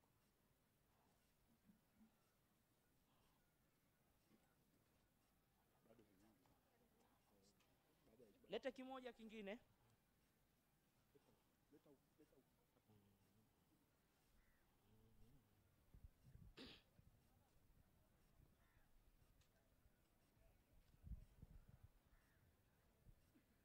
Sawa sawa. Asante sana. Naona tayari sasa. Sawa. Tunaomba viongozi wetu meza kuu kiongozwa na mwenyeji wetu Mheshimiwa Mkuu wa Chuo tuje kwa ajili ya kupata picha ya pamoja. Karibuni sana.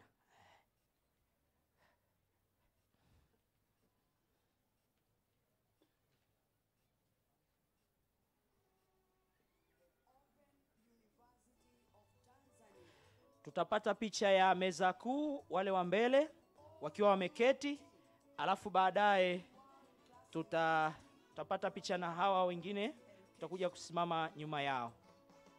Picha ya kwanza.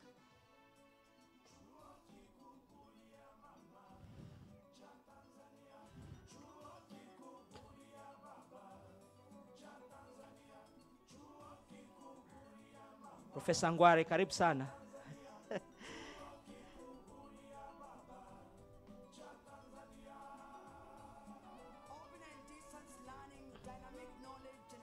Asante sana.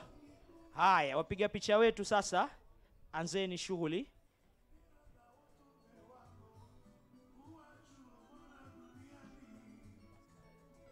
Asante sana. Naomba sasa wengine wote meza kuu tusogee hapa mbele ya jukwaa kuu pate picha. Asante sana. Naam.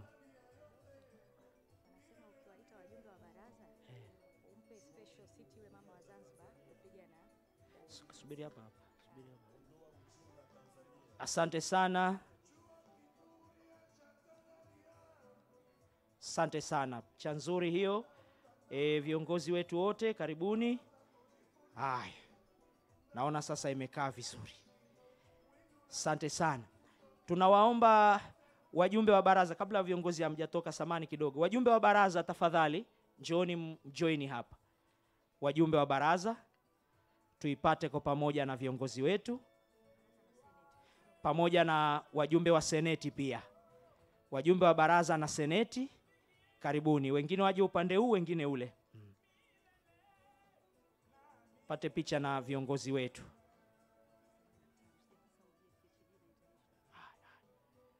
Tusogee kwa huku. Lugea, njoo kwa huku. Serikali ya wanafunzi, njooni kwa huku. Asante sana wajumbe wetu wa baraza na seneti ya Chuo Kikuu Huria cha Tanzania. Tunawafurahia sana.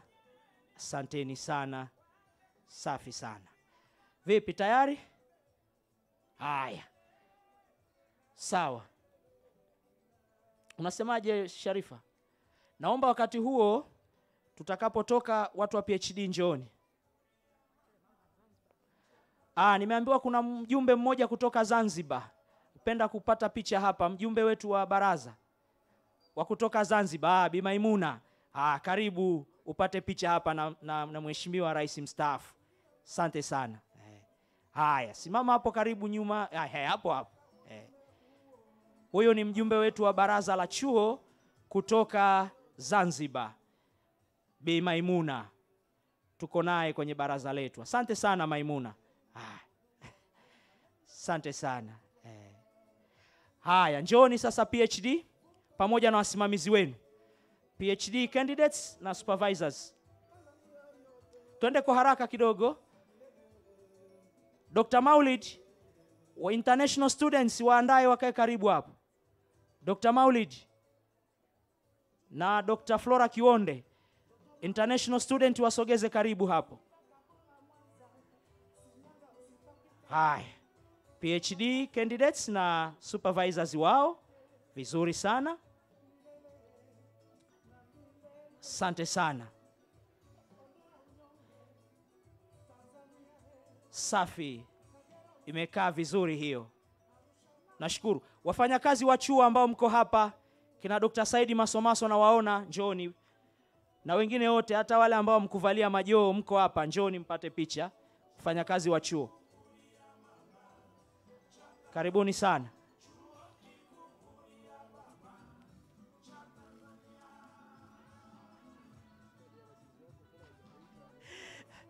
DRCs wetu njoni. Wakurugenzi wa vituo vya mikoa ambao mko hapa na nyie, njoni mpate picha na mheshimiwa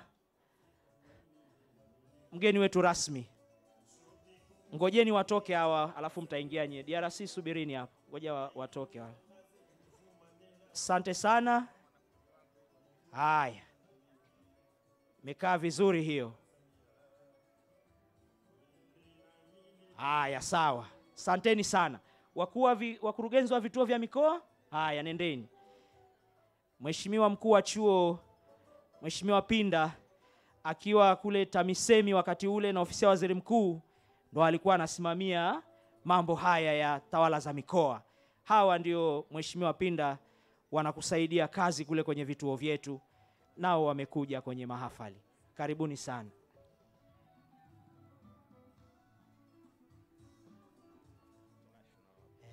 Asante sana. International students wale kutoka Rwanda, haya, karibuni pale. Wasindikizeni na nyie Dr. Maulid, mkurugenzi wa wanafunzi wa kimataifa, nenda na we Dr. Kionde. Haya, wasindikizeni wanafunzi wenu. Naomba wale viongozi wa serikali wale tuliokuwa wametajwa na makamu mkuu wa chuo ambao mko hapa na wabunge, njooni mpate picha. Wakuu wa mikoa kama wapo, wote wa wilaya. Haya, asanteni. Thank you very much international students. Much welcome.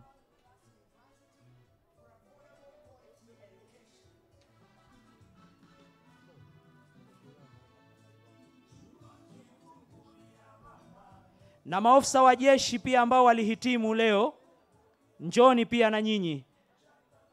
Muungane na viongozi hapa. Maafisa wetu wa jeshi wale ambao nao mmehitimu leo, njoni tafadhali muweze kupata picha hapa. Sogeni kwa huku, nafasi iko vizuri kabisa.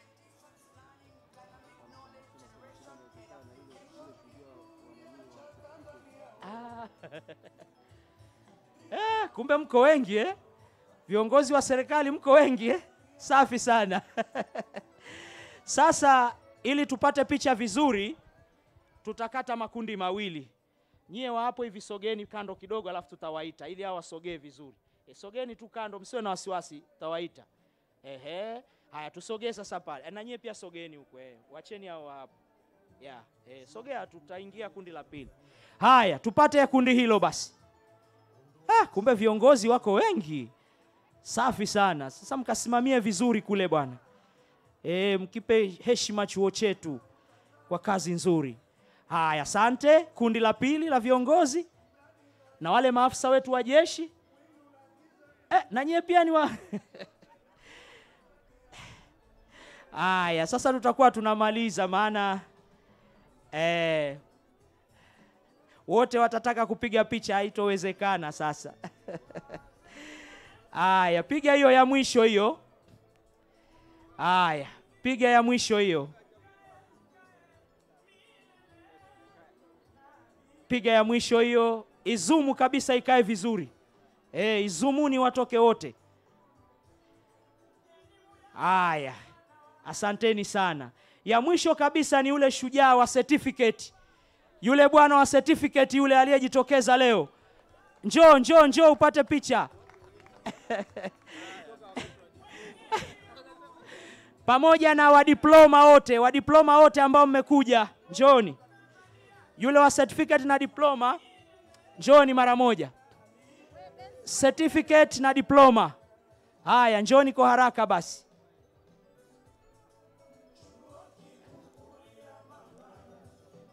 Yupo yule bwana, wao ametoka. Yule shujaa wetu, hebu mziki kidogo. Yule shujaa wetu wa certificate yupo. Haya, njoo basi, na pamoja na wadiploma wote. Njooni mara moja. Haya, twendeni watu wa diploma. Pate picha na viongozi wetu. Hii ni shime kwenu kwamba mtajitahidi sasa, mtapata na degree na kuendelea.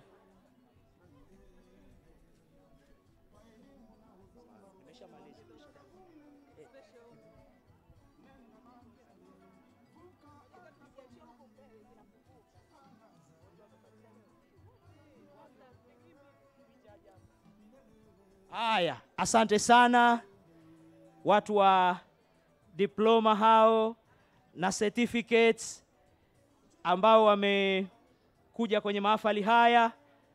Shime kwenu sasa, mkaendeleze zaidi, mmejifunza mengi leo. Tunawapongeza sana. Haya, tayari Ya mwisho kabisa, kuna mke na mume hapa wamegraduate pamoja, wakapenda wapate picha na viongozi. Haya, nendeni basi haraka. Hiyo ndio ya mwisho hiyo. Hao ni mke na mume wote wamehitimu leo. Haya. Haya. Asanteni sana. Haya. Basi tunashukuru. Masista, njoni. Haya, njoni. Nimeambiwa mmeomba picha na viongozi wetu. Haya, sawa. Njoni mpate picha pamoja. Asante sana. Watumishi wetu wa Mungu hawa wanakwenda kututumikia kule vizuri wakiwa wamepata elimu hapa Chuo Kikuu Huria. Wako masista, wako na mashehe pia. Tunashukuru sana. Tunawapongezeni sana. Asante sana.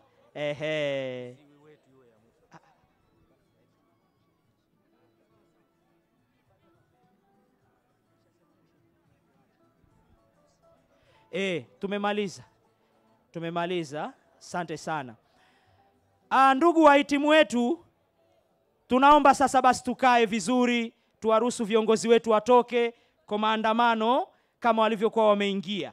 Wale waliokuwa kwenye yale maandamano wote tunatakiwa tujiunge kwenye maandamano hayo, na sasa viongozi ndio watakuwa mbele mara tu baada ya bendi, na sisi wengine tutafuatia nyuma. Viongozi wetu tunawashukuruni sana. Karibuni sana. Asanteni sana kwa kutuvumilia. Asanteni sana. Wale waliohitimu PhD vyeti vyao watavipata hapa. Njoo Lydia. Huyu dada huyu, wale wa PhD vyeti vyenu viko tayari. Huyu dada niliye naye hapa, mkuu wa idara inayohusika na hayo mambo. Mtaenda kwenye jengo la utawala pale, atawapatia vyeti vyenu. Halafu wale wa international, our international students, your certificates are also ready, so you can just collect them at our administrative block. Dr. Maulid and Kiwonde, please guide our international students. And our international students as well as PhD, okay, only international students, you can join the VIP for lunch. The PhD candidates and the others, we are done. Yes, much. Wafanyakazi wote wa chuo, chakula pia kipo. Kimeseviwa ni wapi? Pale utawala chini pale. Haya, wafanyakazi wetu wa chuo. Dr. Haule.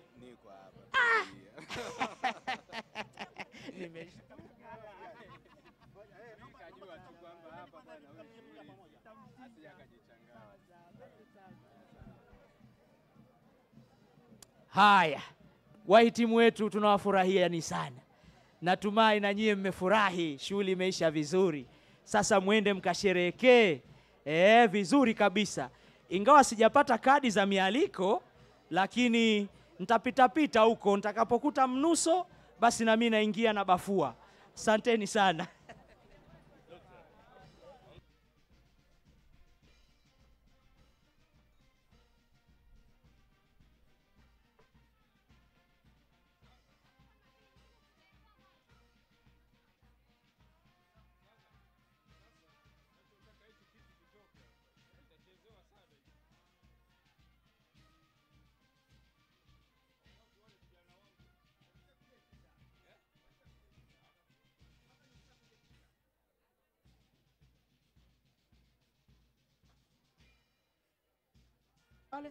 Kaa pale. Njoo kaa. Bila shida. Umeshalipia kule? Kesho watakuwa na print kwa kasi sana. Kwa kesho hiyo tunaweza tukazipata.